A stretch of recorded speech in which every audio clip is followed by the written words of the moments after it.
Selamat pagi semuanya. Hari ini kita akan mempelajari tentang memahami hak dan kewajibanku pada mata pelajaran Pendidikan Pancasila untuk kelas 3 di sekolah dasar. Kenapa sih kita harus bisa memahami tentang hak dan kewajiban di sekolah? Nah, selanjutnya kita akan menjelaskan mengenai tujuan mengapa kita penting untuk memahami hak dan kewajiban di sekolah.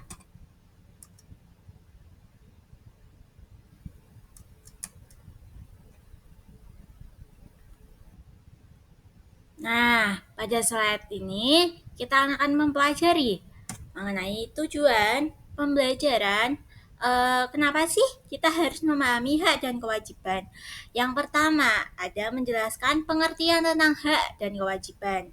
Jadi, nanti kita akan menjelaskan mengenai pengertian hak dan kewajiban itu seperti apa. Selanjutnya, menyebutkan contoh hak dan kewajiban di rumah dan di sekolah. Jadi, kita akan menjelaskan juga tentang contoh hak dan kewajiban di rumah dan di sekolah. Seperti apa sih contoh hak dan kewajiban di rumah dan di sekolah? Dan yang ketiga, menunjukkan sikap tanggung jawab atas hak dan kewajiban. Jadi, setelah kita menjelaskan mengenai pengertian, contoh, kita akan juga mempelajari tentang tanggung jawab atas hak dan kewajiban. Apa sih tanggung jawab atas hak dan kewajiban itu? Nanti kita akan pelajari, oke? Nah, ini adalah pengertian hak dan kewajiban. Hak adalah sesuatu yang pantas kita dapatkan sejak lahir, seperti kasih sayang, pendidikan, dan makanan. Lalu ada kewajiban. Kewajiban merupakan sesuatu yang harus kita lakukan dengan penuh tanggung jawab, seperti rajin belajar, menolong teman pada yang kesusahan, terus belajar di sekolah, seperti itu. Membantu pekerjaan orang tua di rumah itu juga merupakan kewajiban.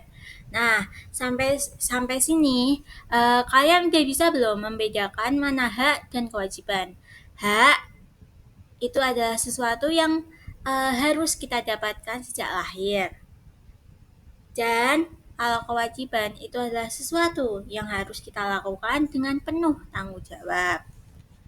Jadi hak itu apa namanya? Hak itu adalah yang harus. Jadi kita semisal tidak mendapatkan hak di sekolah, kita wajib meminta kepada guru. Kalau wajiban, kita harus melakukan atau menaati kewajiban tersebut. Nah, selanjutnya ini adalah salah sedikit mengenai hak di sekolah. Yang pertama ada mendapatkan pelajaran yang baik dari guru setiap hari. Yang kedua, beristirahat saat jam istirahat untuk bermain dan makan. Yang ketiga, mendapatkan perlakuan adil tanpa diskriminasi dari siapapun. Yang keempat, memperoleh tempat duduk yang nyaman saat proses pembelajaran.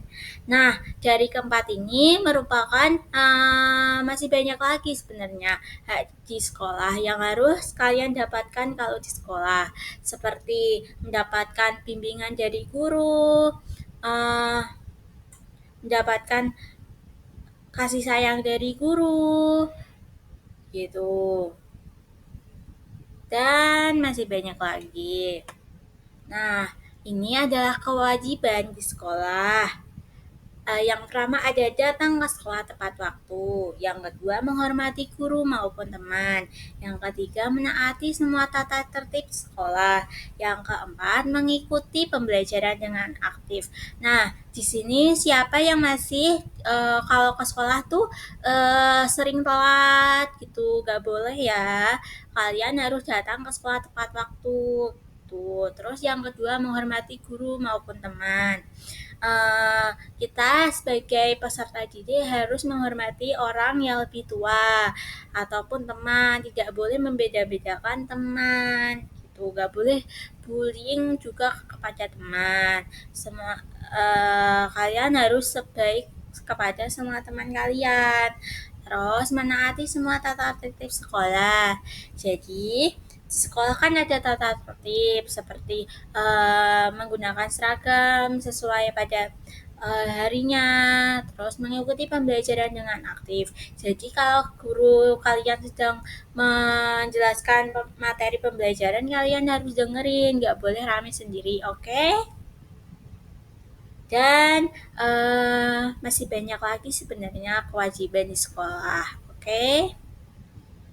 Nah, selanjutnya ada hak di rumah. Dapat istirahat di tempat yang nyaman, mendapatkan kasih sayang dari orang tua, mendapatkan makanan-makanan dari orang tua kalian, memiliki waktu bermain yang cukup setiap hari. Kalau kalian di rumah, kalian dapat ini semua nggak dari keempat ini? Seperti dapat istirahat tempat yang nyaman, mendapatkan kasih sayang dari orang tua. Pasti orang tua kalian juga sayang kok sama kalian. Terus mendapatkan makanan-makanan. Jadi kalian kalau di rumah kan suka dimasakin sama ibu kalian kan. Nah, itu termasuk hak di rumah. Terus memiliki waktu bermain yang cukup setiap hari. Jadi kalau kalian di rumah sama sekolah kan lebih banyak waktu yang ada di rumah daripada sekolah. Dan kalau di rumah jangan cuma bermain aja ya, tetapi kalau malam sebisa mungkin mengerjakan PR atau kalau nggak ada PR ya mempelajari pelajaran-pelajaran yang udah kalian pelajari di sekolah begitu. Nah, ini ada kewajiban di rumah seperti merapikan tempat tidur setiap pagi. Jadi kalau kalian bangun tidur pas pagi itu kan sebelum melakukan aktivitas yang lain seperti sholat, mandi, lalu berangkat sekolah, kalian harus merapikan tempat tidur. Jadi jangan cuma bergantung kepada orang tua kalian. Terus mencuci tangan sebelum makan bersama. Jadi kenapa kita harus mencuci tangan sebelum makan bersama tuh karena kalian kan kalau lagi bermain itu kan pakai tangan, itu kan nanti debu-debunya pada nempel. Jangan kalian kalau nggak cuci tangan nanti kuman yang ada di tangan kalian tuh masuk ke makanan kalian, kan itu menjadi penyakit. Terus membantu orang tua membersihkan rumah. Jadi kalau orang tua kalian sedang bersihin rumah harus dibantu ya, kan kasihan kalau bersihin rumah sendiri gitu. Kalian sebagai anak harus berbakti kepada orang tua, oke? Terus selanjutnya menyelesaikan pekerjaan rumah tepat waktu. Jadi kalau kenapa harus menyelesaikan pekerjaan rumah tepat waktu? Karena nanti kalau ditunda-tunda malah nggak selesai-selesai pekerjaan rumah tersebut, oke? Nah, ini ada menjaga keseimbangan hak dan kewajiban harus saling seimbang. Contohnya sebagai berikut. Kamu berhak mendapatkan ilmu, tapi kamu juga wajib belajar dengan rajin. Jadi, semisal nih, kalian kan udah mendapatkan ilmu, tapi kalian juga harus menjalani kewajiban seperti belajar dengan rajin. Jadi hak dan kewajiban tuh harus seimbang. Kalian mendapatkan hak, tetapi kalian juga harus melakukan kewajiban tersebut. Jangan kalian mendapatkan hak, tapi kalian tidak menjalani kewajiban tersebut. Itu tidak boleh ya. Nanti tidak seimbang atau jomplang. Gitu. Terus yang kedua, contohnya ada kamu berhak untuk bermain. Kewajibannya, tetapi kamu wajib menaati aturan saat bermain.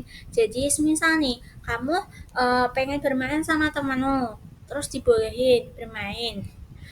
Itu kan mendapatkan hak untuk bermain.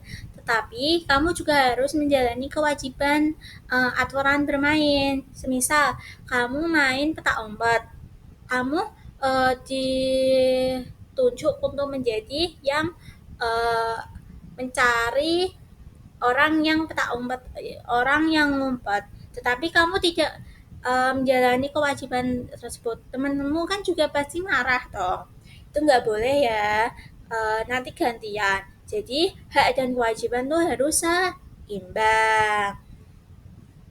Tuh. Kenapa hak dan kewajiban tuh harus seimbang? Agar saling melengkapi gitu. Jadi kalian menjalani hak, kalian mendapatkan hak, dan kalian juga harus menjalani kewajiban sesuai hak dan kewajiban yang kalian dapatkan. Oke?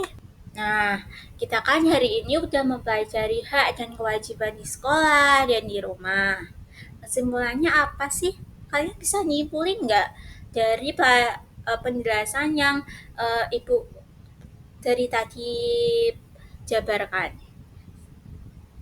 Jadi, kesimpulan dari penjelasan dari Ibu tadi adalah hak dan kewajiban adalah bagian dari kehidupan sehari-hari. Jika semua anak melaksanakan kewajiban dan menghargai hak orang lain, maka kehidupan akan terasa menyenangkan. Jadi, hak dan kewajiban tuh harus saling seimbang dan saling melengkapi agar kehidupan terasa menyenangkan gitu.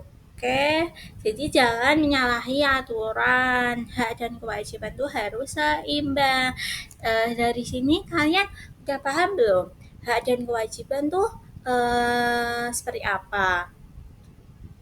Oke, semoga dari penjelasan Ibu tadi kalian udah bisa memahami dan membedakan mana hak dan kewajiban, mana contoh atau perilaku yang merupakan hak dan contoh atau perilaku yang merupakan kewajiban. Semoga dari penjelasan Ibu tadi kalian bisa melaksanakan hak dan kewajiban sesuai aturan yang ada di kehidupan sehari-hari dan melaksanakannya dengan seimbang atau semestinya. Sekian dari Ibu. Apabila ada salah kata, Ibu mohon maaf. Wassalamualaikum warahmatullahi wabarakatuh.